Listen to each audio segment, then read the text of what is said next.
is too weak. How that occurs is that the actual worm, if you want to understand it, the bacteria or the Bacchus, these are also living energies hardwired with the mode of survival. When they have replicated in the system, they're not doing anything wrong. They think that this is home. You've given them a home because of what you're eating. So when they send the frequency and say, hey, we need more because we need to survive, and then that makes you go and get the things that and eat the things that allow them to survive. You see what I mean? Now it's still they're only going to replicate more, which is still going to lower the they're going to lower the frequency further. So you see, the body then is like this thing that needs to be maintained all the time. If you start eating the wrong things, if you start not cleaning yourself, if you start even getting the wrong levels of information or tainted information, it's going to start to clog up things. And so if nobody is knowing that this is going on, which is the state of where we're at now in humanity, if nobody knows that this is actually going on, what condition can they really be in? And then you have the explanation of why the world is the way it is. Now, I'll also tell you this. It's another big mystery that people have yet to figure out. When you change your frequency, you're then aware of a reality that corresponds to that frequency. Meaning that the frequency shift in the body is a vivid thing that changes all synonymous things, all connected worlds. So when you raise your frequency, there is a hell part.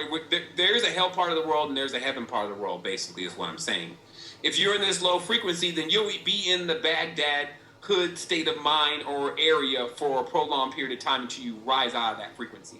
If you go into a higher frequency, your entire reality may metamorphosize, and you may find yourself in the redwoods, or you may find yourself in places like Costa Rica. So there is an actual frequency for every single part of our expansion here on Earth. There's nothing separate between these spaces. It's just about which one you're choosing to focus on and be in based on where you're at in your frequency. All this stuff is taking place simultaneously, if not just small portions of time away from each other. Obviously, the physical reality has a time lag. What you say doesn't necessarily happen right away. It takes some time to happen. But we need to start realizing that when we work into these higher levels of frequency, meaning the 6th and 7th sense, things above the vibratory frequency of light, when you don't expect to see anything because it's not visible, you can often feel it, but you can definitely expect for it to actually change the physical reality because you're actually working from the point that physical realities can be changed. But if you're working in the physical reality and you don't know exactly how to pinpoint and to do things that are going to change things on multiple levels, then they're not going to change. So what I'm introducing to a person, that's why I said before, if you master something, if you master heaven, if you master earth, you'll be able to understand both of them. So the person that just only understands how to clean out their body eventually understands how heaven works, because heaven is the body. So this is what's being presented by myself, but this is not something that is new to us. This is not something that we should not know and that we will not have to know. This is not some invention of something that I've just decided, hey, these two seem to go together, so let's put them together. I'm an entity here on this planet that is working on this expansion seriously. I've uncovered this stuff from ancient books and reading and experiencing long trips in foreign countries by myself, meditation, all sorts of different methods, fractal paths, experiencing and doing different things to get to a higher state of consciousness, but still the sense that we have as a child, which is knowing when you're going in the right direction and when you're going in the wrong direction. This is not something that some master needs to teach you about right and wrong. Like, we know what's expanding us and what's not expanding us. That's why the whole right and wrong thing is a farce, because it doesn't take someone to actually really teach you that. It's something that you know. Now, whether you choose to follow it or not, that's why I was saying about this choice thing. The universe presents all these choices. So, because that's what it's into. It's into energy. It's into combustion. It's into creating matrices. It's into bringing realities forth that infinite beings can continuously experience themselves. If it stops doing that for whatever reason, then we return back into a state where we're all sitting there in silence. There's no one talking to anyone because there's no one to listen. All beings are collected into one state. So we need to start figuring out which one we want, right? But I'll tell you again, you could have both of them. What we invented was when we were in the physical body, we could pretend like we're separate. We can go find our exact mate. We can run around different things into the reality and create different things and experience that. And then when we finally got tired of that, we went to what we call sleep, which was just a bridge or a crossover into another world that we have full control of, in which everything was omnipresent and omniscient. Meaning that if you call upon or you want to see or you want to do something, you can do it right away. So we wanted both of those, so we got it. So like I said, the worst thing that can happen here on this illusionary porous planet called Earth is death. There's no such thing as death in the universe. It's only the gate into yet another more expansive life. So right off the bat, even how we judge things is not going to be the same way that the universe judges things, because it doesn't see the end. You see what I mean? It doesn't think. It doesn't have those kind of interruptions in what it's doing. Thinking takes time.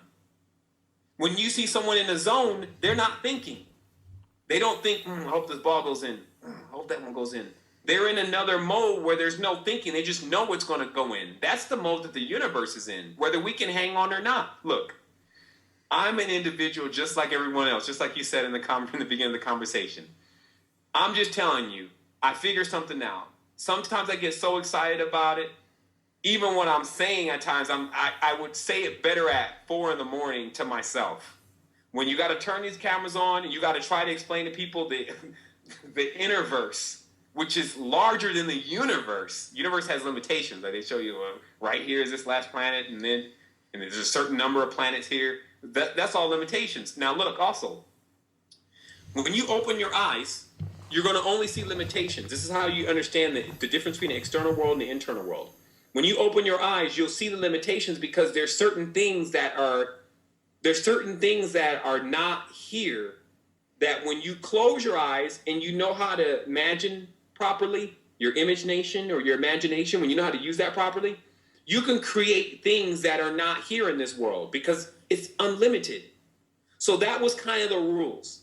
There was going to be a certain level of things that you can bring into this reality based on how much you can hold. It was like a load calculation. You can determine whether a 5-sense reality can hold 7-sense individuals very fast. So what happens, though, is inside. And that's why you don't see too many people that have come into this knowledge running around everywhere and showing people what they can do. Because everything that's associated with the higher senses, like I said, is moving higher than the vibratory frequency of light. There's nothing here in this world that is moving higher than the vibratory frequency of light that we can physically see. So science is automatically ruled out, because they only want to base things on what they can see with their little electron. And at most, they'll use some sensors and some electrons. Most of the nodes and the nadis and the chakras and things work in a level that's way too sensitive to be picked up by electronic devices. So the world, in following science or Scion, has already put themselves into a trap. The first stage of this entire ladder is the moon. Okay, so the planets are indeed ladders back up the spine, the chakra center. The first ladder is the moon. The moon is always associated with the basic principle of regeneration. That's what you see farmers, they know that. They don't need to be rocket scientists to know that the moon's controlling the fecundating component on the planet. So when a person has wandered after the lunar god or mass or being related to that particular celestial body, of course, they are more fleshly. They're worshiping Ma, or a Ma sun, a Mason, as they show you on Flash Gordon. Masons living on the moon. But it's just the first step on the ladder, or also known as the lowered, meaning lowered, brought down. So that's the first step. You get past the moon, you either bank left or bank right. You go to Venus, Venusian initiation, or you go to Mars, the Martian warlike character initiation. You see what I mean? So all these manifest as initiations that we're going through, which is done by the universe. It's not done by some guy in a robe. You're being occultated now. So you bank left, which is basically your polarization of your body. You either run into the universal mother, Sophia, the wisdom of all things, or you run into the Babylonian whore full of lust, burning with passion. Venus is upside down as an external planet. As you know, in celestial mechanics, they tell you that Venus is upside down, proving it's an upside down pentagram. The pentagram, of course, is related to Venus because it is the last womb that a person reincarnates to before they get to Earth. That's why it's next door. Then you have Mars in that whole story. And there's a lot in that story. You have Marduk, you have Ra, you have the sun god, you have the bloody sun, you have the bloody ocean, you have all the red and all that goes with that. So as you keep going through these celestial bodies, they also still, instead of getting them out there as these external characters and archetypes, we have to start putting them back inside and saying, oh my goodness, the Venus heart thing, which you notice Venus's sign is a heart, love, is because it's the heart chakra. And it has to do with whether you're loving or lusting. While Mars, which is the fire planet, has to do with whether you're noble and using Prometheus's fire for positive reasons, especially when you're plunging into Maya or an illusion or Matrix, or you're burning up with war and you're continuously degrading yourself. You see what I mean? Likewise, when you move into other planetary systems, they have the same, I won't say the same stories, but they have the archetypical story as the organ inside of your body. Not as, Hercules wrestling the two serpents is the middle point wrestling the two poles. So it's all of the astrotheology. When you start, all of the spirituality, when you start to decipher it, you'll see astrotheology. Then on top of that, after you finish chewing up the Bible and getting out what's really in there and discarding it, then you have to start asking yourself, what do books like the City of Apocrypha and the Apocrypha and the Bell and the Dragon, the First and Second Maccabees, what do all these books contain? What are they talking about when they're talking about astrotheology? What does it mean to have a serpent in the temple? You see what I mean? But is it not the body the real temple? So, and then what does it mean to have temporal power over someone? You see, so all of these type of connections is what can keep you into the quest and keep you powered up on the energy of yourself and self-discovery, and then into completely going into realizing that all is self. This is all powerful. See, the person who divides, what I'm saying, David, is the person who divides is actually the weakest individual. The one who knows that their everything is the most powerful. They've already absorbed everything. It's like they ate it. The number 8. You can become infinite when you do this. Now, it's not about, some people think that has something to do with going and practicing everything and going and being a part of this. And generally, they go choose to do the bad thing first. I knew it. I knew I needed to do dark magic first. I might as well get it out of the way. Okay, God, I want a girlfriend. You see? They're just looking for a reason to do the foolishness, the same thing that they already know is wrong. So you can't really, you can only suggest to these kind of individuals what they should do. But as I said, that we'll all come to a level of great knowing, whether we're witnessing it from other people. As this becomes more common, you'll see people switch over so fast. Who wants to be dealing with falsehood all their life? The moment the truth becomes available, they're going to know it's available because they can power themselves on it. Then they don't need a person like me to keep explaining it. They'll talk to themselves and say, oh man, that's why I used to live on Acacia Street. Oh man, this is crazy because my mother's name is really Mary. And, it'll be all sorts of connections that show you that this universe is not, you're not just in the universe, you are the universe. And somehow we've gained the ability to do both of those simultaneously, and it's confusing the hell out of us. Like, we can't figure out, well, why would we invent death? Because death is the antithesis to life. It gives you an actual point of ending to start again. Like, okay, I'm going to start another one. I'm going to create another one. Okay, that one's messed up. Let me erase that one. All right, I'm going to try again. See, so when we go into it like that, then it opens up to us. It's like a flower in itself. It knows you're not scared of it. It's like, okay, he's not scared anymore. Let's show him what this thing is really about. But who is really talking to you? You. Who else could it be? Do you know every time that you look at yourself when you used to be a child, when you think about yourself in the past in that classroom, at times you felt that somebody was watching you and it was really you in the future? People are still not seeing that the computers became sentient about 20 years from now and start sending signals back into the past to individuals that could read those signals, telling them what to do and how to carry on and how to save the world, because they were already wired to only assist us, not to destroy us. You see, so this whole path that is painting itself now of darkness is actually the end, because the light, which is information in itself and its expansion in itself, has started to dawn on this planet. And this has nothing to do with Luciferian symbolism of God's coming from another planet and mating with human beings and then creating a slave species. Stop. I mean, when is it going to end the buffoonery? There's no one here doing masterful creation but us. And you've seen that. You got a daughter now, right? Yeah. Right? So you see these people, they can make, me and you can make an S4, Sony Galaxy S4, Samsung Galaxy S4 phone. If we just had the right glass and the right machines and the right fabrication, we can put the stuff together. But when we go to making a baby, we are going to commit an act. But that act in itself does not give us any of the schematics about what we're about to create and how we create it. We just do it. You see how certain things are, we just do it. We don't need to know how to do it. It's the same thing with this massive level of expansion of who we really are. We are it. The greatest thing that could ever been accomplished on this planet, we do it with ease, with joy and pleasure. While they're still running around with this stuff that they're calling ultra complex, and it's not even scratching the surface. But yet they're trying to paint it. Oh, look, this is the new Apple. It's really sophisticated. Well, look, here's my new baby. It's way beyond what anyone's ever been able to conceive. And you know it's that way because no one knows what it's actually going to become.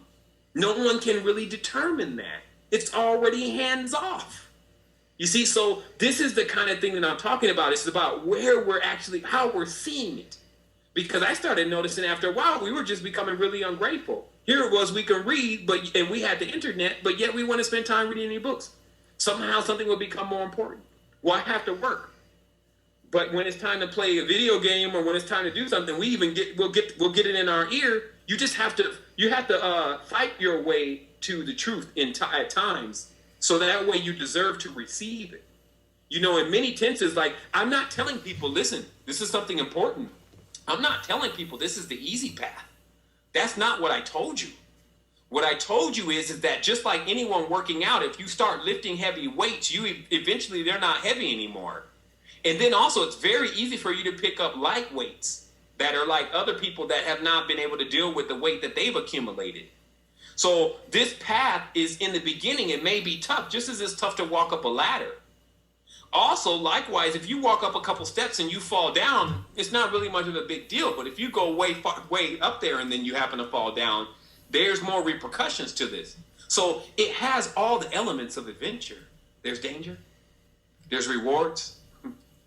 There's all sorts of components to this that make it a real multi-role playing game. But a real one.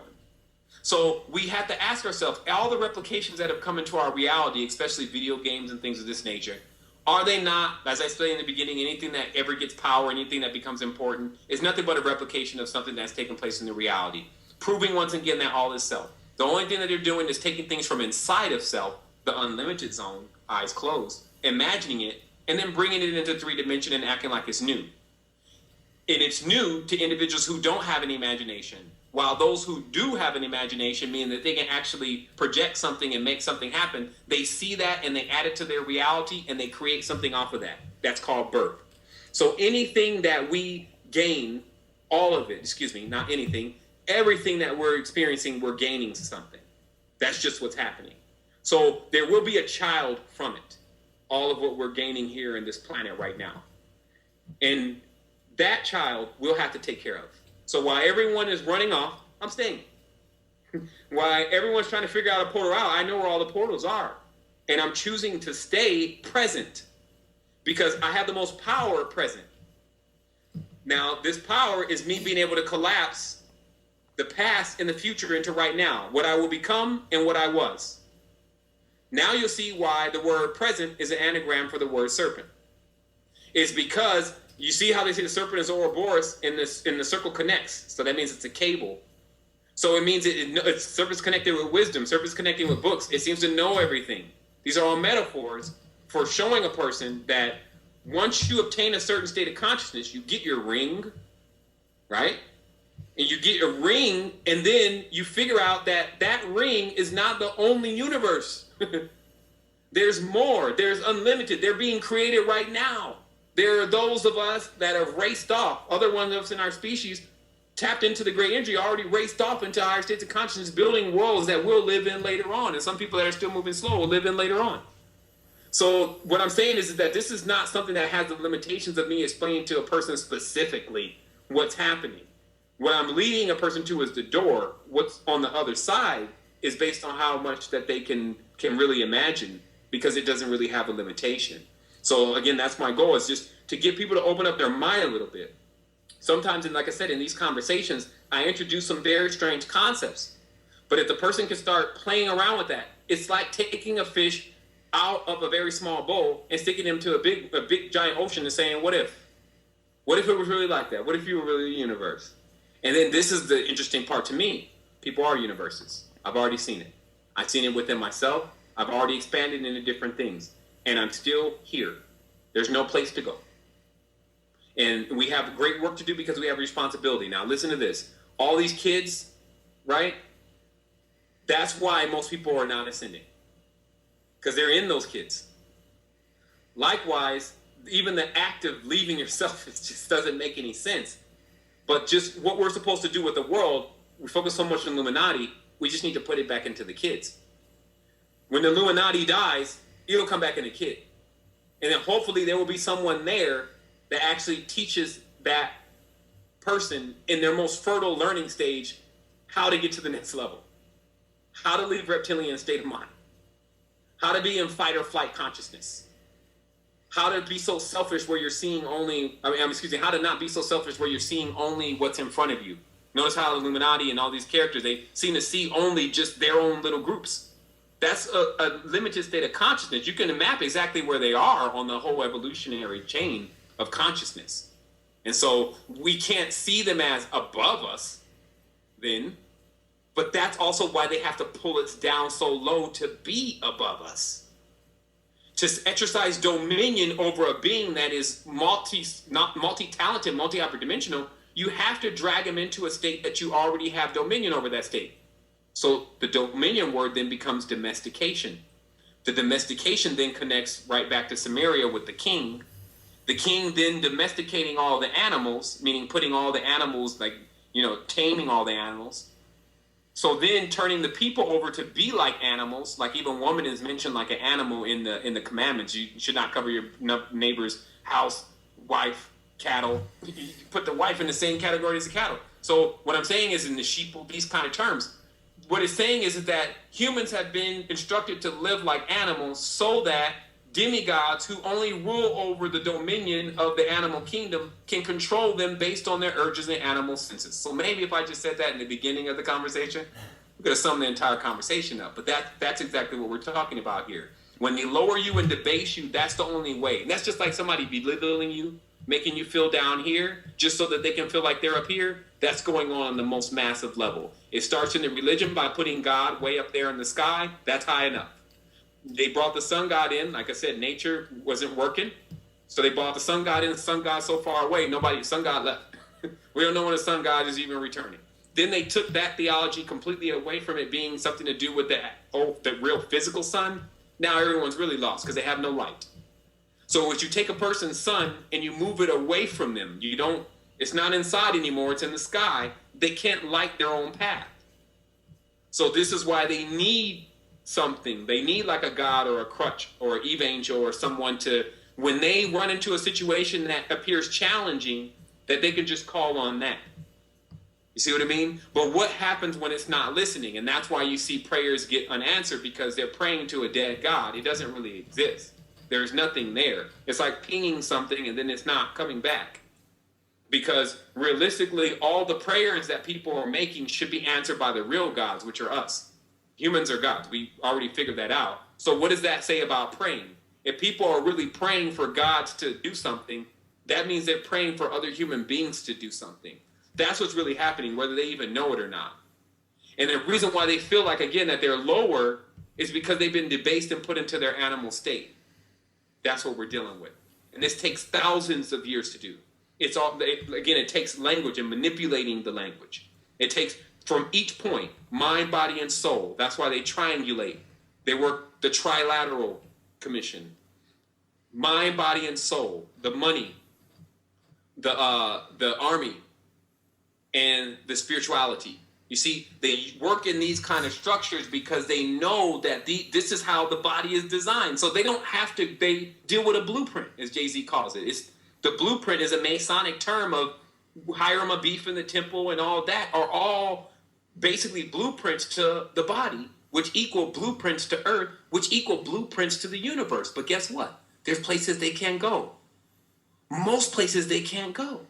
It judges you. You can't even get above the higher vibratory frequency of light without having the proper condition.